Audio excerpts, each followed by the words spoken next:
श्रीकृष्ण राणे, मुंबईला राहते. मी रेकीला 5 मे 2025ला जॉईन झाली. मी रिटायर झाली नोव्हेंबर 2024ला. आणि मला काहीतरी परिपूर्ण असं ज्ञान पाहिजे होते, कारण मी रेकी ऑलरेडी शिकली होती.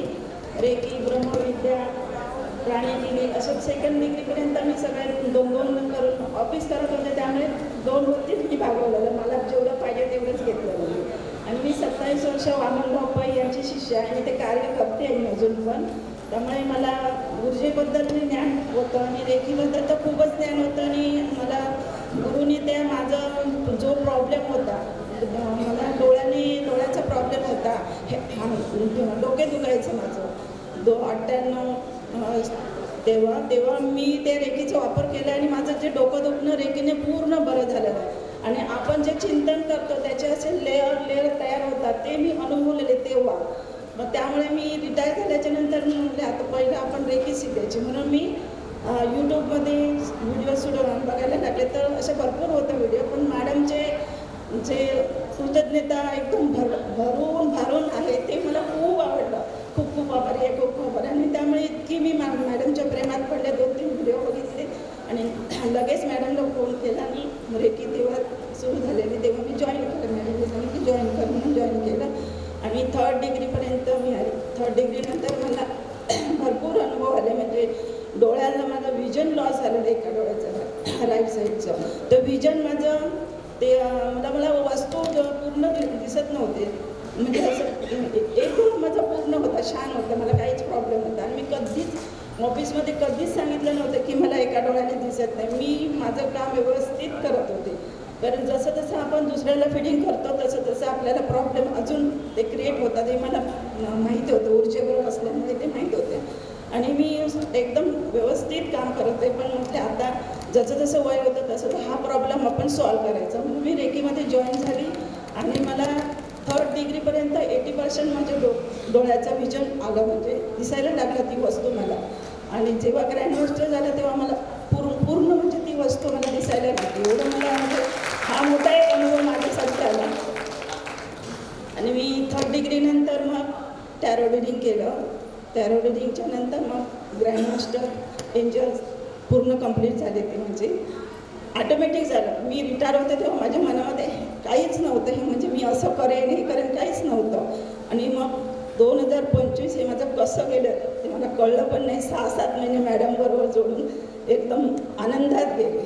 आता मी शिकली तेव्हा मॅडम मे महिन्यामध्ये मॅडम बोलायचं की त्याने कृतज्ञता म्हणून मॅडमने 1 महिना सगळ्यांसाठी फ्रीमध्ये एक सेशन घेतलेलं. त्यामध्ये मी जॉईन व्हायची. तर त्याच्यामध्ये मॅडमने लिहायला सांगितलेलं 10 सेंटेन्सेस तुम्ही रोज लिहा म्हणून.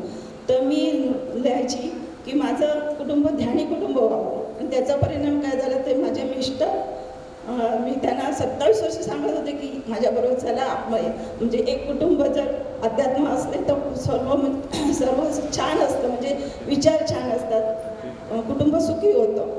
त्यामुळे मी त्यांना नेहमी सांगायचे माझ्याबरोबर या, पण ते माझ्यावर कधीच यायचे नाही. पण रेकीने, गुरुजीने, मॅडमने असं जादू केली ती रेकीमध्ये ते आले स्वतः. मी त्यांना 1st डिग्रीचं मेडिटेशन दिलं, ते करायला लागले. त्यांना थोडा अनुभव आला, मग जॉईन झाले. ते त्यांनी फी भरली, मी काय त्यांना फी देवा दिली नाही.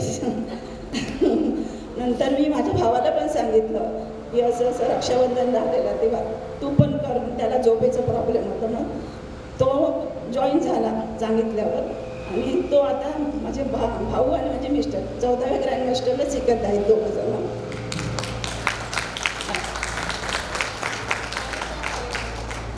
आणि माझ्या मुलाने पण मी त्याला पण सांगितलं, तेव्हा तो तयार झालेला. पण 1st डिग्रीचं शक्तिपात घेतलं. तर मी सकाळी 6 वाजता त्याला उठायचं होतं आणि हे होता क्लास होता त्याचा, ते त्याला झोप कंट्रोल होईना. मी म्हटलं शक्तिपातपर्यंत घे, नंतर आपण बघूया. कारण त्याचा झोप पण होत नव्हती आणि टाईम पण मॅच होत नव्हता. तर म्हटले मी माझी पण इच्छा आहे, म्हटले तुला मी ग्रँड मास्टर बनवणारच. कारण पूर्ण घर हे रेकीमय असलं पाहिजे, ऊर्जावान असलं पाहिजे. माझे सद्गुरू सांगतात की एक स्त्री जर शहाणी झाली तर घराचे स्वर्ग बनू शकते, ती जर अडाणी असेल तर घराचं पूर्ण नरक बनू शकते. त्यामुळे आपण शहाणी तर आहोत, तर त्याबरोबर जर आपण ऊर्जावान झालं तर मॅडमसारखे आपल्याला वटवृक्ष बनवू शकतात आणि मॅडम वटवृक्ष आहेत आणि आपण त्यांचे फांदे आहेत. त्यामुळे खूप धन्यवाद मॅडमचे. तर मिस्टर आणि मॅडम माझा मुलगा पण आले, सगळे आता आम्ही आनंदामध्ये आहेत. तर मला आता जे भरपूर अनुभव आले त्यामध्ये मी भरपूर वेळा बोलली आहे, पण आता मी 2च अनुभव सांगते जे रिसेंटली आले आहेत. आणि मी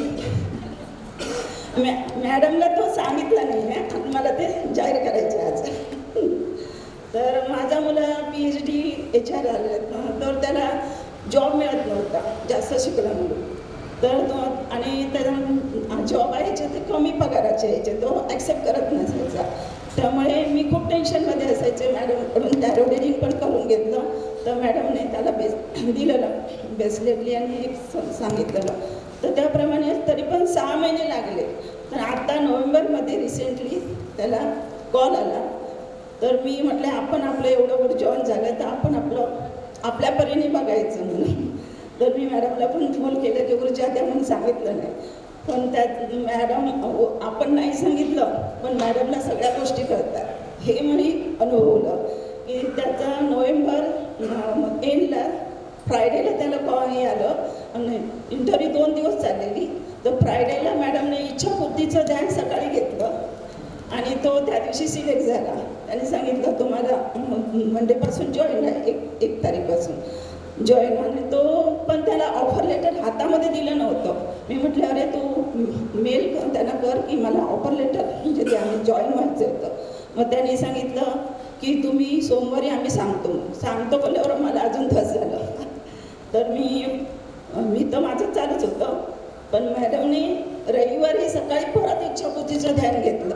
मी काय मॅडमला सांगितलं नव्हतं, ब्रह्मांडाने मॅडमकडून करून घेतलं. आणि रविवारी त्याला ऑफर लेटर आलं आणि तो मॅनेजरच्या पदावर आता झाला आणि आता तो नोकरी देणारा झाला. कारण HRचा हेड झाला, एज्युकेशनप्रमाणे त्याला मिळालं. तो आता लोकांना नोकरी देण्यासाठी आता झाला. तर मला त्याला समजून सांगावं लागतं की बाबा असं करून असं. ही मोठी माझ्यासाठी एक ही होती की माझी इच्छा होती का त्याचं वय पण झालं, लग्न करायचं आहे, तर जॉब मिळायला पाहिजे. आणि मॅडमला ते माहिती होतं. आता फक्त आता लग्न करायचं आहे ते आता होईलच. आणि दुसरं एक आहे की माझी आईला डिमेन्शिया आहे, ती 85 वर्षाची आहे. तर ती खूप छान होती अगोदर, पण आता वयाप्रमाणे ती बडबडायची. म्हणजे जो तिला करतो त्याला बडबडायची. तर मी करते, माझा भाऊ करते आणि आम्हाला खूप बडबडायची. तर मी तिला बोलायची ती प्रार्थना करते, विश्व प्रार्थना आणि हरिपाठ करते रोज. ती चहा पिण्याच्या अगोदर हरिपाठ पूर्ण करायचा असं तिचं नित्यक्रम आहे. तर मी तिला नेहमी बोलते तू तुझं हरिपाठ अजून वाढव म्हणून. तर ऐकायची नाही. म्हणतो मी म्हातारी आहे, तू तरुण आहे, तू करू शकतेस. कारण मी 11 हरिपाठ करायची ना, तू करू शकतेस असं आमचं दोघांचं नेहमी व्हायचं. पण आता ती मॅडमने म्हणून मी ब्रेसलेट पण घेतलं. ती शांत झाली, आता खूप शांत झाली. 5 हरिपाठ ती आता करू शकते.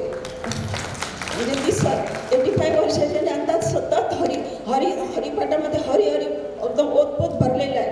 एवढं करते ती आता माझा आभार मानते. हा मला खूप आनंद झाला की एक डिमेन्शिया झालेली आता मॅडममुळे शांत ऊर्जेमुळे शांत होऊ शकते. त्यासाठी मी रेकी बॉक्स बनवलेलं, अफर्मेशन करतं, हिलिंग तिला द्यायची, तिचा फोटो ठेवून आपलं सकाळचं ग्रुप मेडिटेशनला मी एक सगळं करायची. त्याने हा मोठा फरक झाला. आणि अजून मला येतीलच अनुभव असे रिसेंटली म्हणजे आत्ताच आले. त्यामुळे मॅडमचे आणि ब्रह्मांडाचे खूप आणि माझ्या आईवडिलांचे खूप खूप धन्यवाद करते. खूप खूप आभार आहे. थँक्यू.